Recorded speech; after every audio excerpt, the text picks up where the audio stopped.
Voilà, moi je m'appelle Djibril Koulibaly, je suis le coordonnateur national du programme Investissement pour de nouvelles opportunités d'emploi en Casamance, qui est un programme financé par la coopération allemande et dont l'exécution est confiée à l'ONUDI.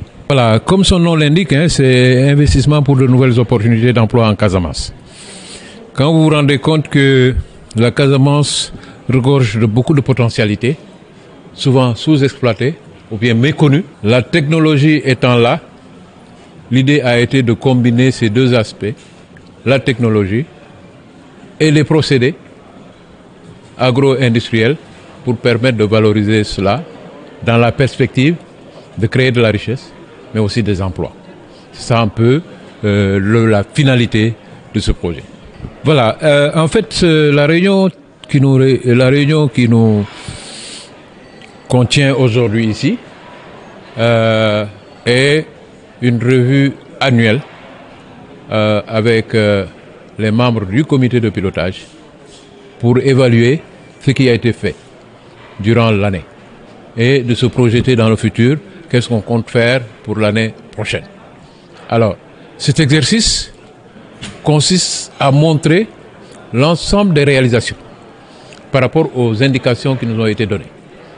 Alors, il y a une série d'indicateurs qu'on a listés avec le partenaire financier qui consiste à dire, OK, on vous finance ce projet-là, mais vous devez créer des emplois pour les jeunes et les femmes. L'objectif ultime qui nous est fixé, c'est de créer 2000 emplois. De dire, il faut faire de telle sorte que des entreprises, les micro-entreprises que vous encadrez puissent marcher. De former des gens dans les technologies, dans les procédés qui permettent de perpétuer leur activité. Alors, par rapport à ces différents indicateurs, on mesure ce qu'on a fait. Maintenant, ce que je peux dire de manière globale, l'indicateur le plus important, c'est la création d'emplois, parce que c'est ça l'objet du projet. Sur les 2000 qu'on s'est fixés jusqu'à la fin du projet, qui est prévu au mois de juin prochain, 2023, on est à 1500 et quelques emplois déjà créés, qui sont des emplois viables, des emplois décents, où les gens sont en train de travailler dans leurs unités de production. En termes de formation, renforcement de capacité, connaissances additionnelles, nous avions un objectif d'en former 1200. Aujourd'hui, on est à 971 personnes qui ont été formées. Chacun peut brandir en disant « j'ai acquis une connaissance à travers le projet » qui me permet d'améliorer le travail que je fais. Alors aujourd'hui, on est à des unités, il y a plusieurs niveaux d'appui. Des unités qu'on appuie en termes de technologie, en termes d'équipement. Alors, dans la première année, on était à 13. Et la deuxième année, en 2022, nous avons ajouté 22. Ça nous fait combien? 13 plus 22, ça nous fait 35. Voilà. On est à 35 entreprises qui sont appuyées en termes de subventions d'équipement.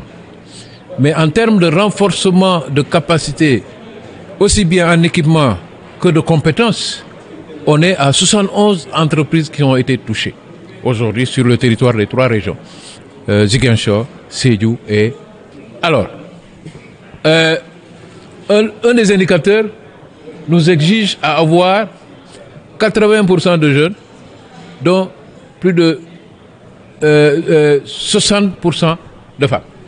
C'est-à-dire qu'il y a des femmes qui peuvent être, qui sont âgées, d'autres qui sont jeunes, donc il y en a 60%, et 80% jeunes. Ça veut dire que l'accent a été mis sur la jeunesse.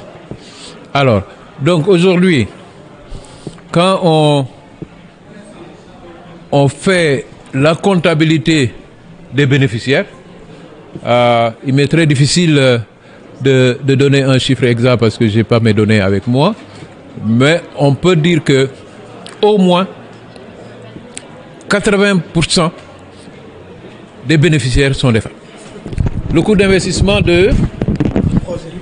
le projet, c'est, dans sa globalité, c'est tout frais confondu et de 3 900 000 euros.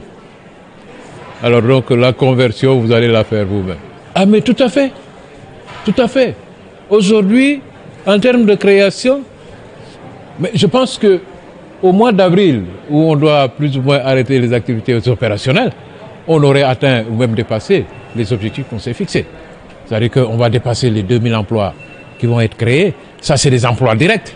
Mais les emplois indirects ne sont pas encore comptabilisés. C'est pourquoi nous mettons l'accent sur cette dernière phase-là, sur ce qui est suivi, évaluation et le comptage des résultats.